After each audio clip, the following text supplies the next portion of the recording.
কে রে, তুই বসে পড়ছিস কেন? সামান্য কাজের ছেলের কাছে তুই মাপ চাচ্ছিস? তোমরা আমাকে প্রতিদিন বিরক্ত করো। আমি কিন্তু টিচারের কাছে কমপ্লেইন করব। কে বলবি বল, আমাদের কোনো কিছুই যায় আসে না। খুব ভালো লাগে ফ্রিজিং করতে না ঋতু। টিচারদেরকে বলে কোনো কিছু হবে। তুই একটা কাজ কর, 999 এ ফোন দে। তোদের সাহস অনেক বেড়ে গেছে তাই না? দেখ, আজকে তোদের কি করি। Hello madam. গোলাম, জি ম্যাডাম। আমাকে ভার্সিটির কয়েকটা বখাটে ছেলে অনেক বিরক্ত করছে। আমি আসতেছি ম্যাডাম। তার কাউকে পাইলি না, তুই গোলামকে ফোন দিছিস কেন? দেখ না গোলাম কি করে। তুই গোলামকে চিনিস না। গোলাম?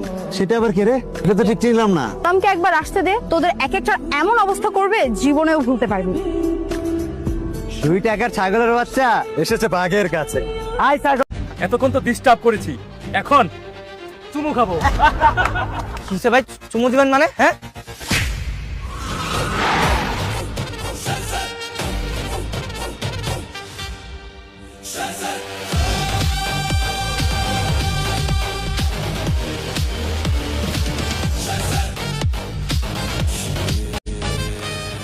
আর কখনো এরকম করবো না, ওদের মাফ করে দেন ভাই।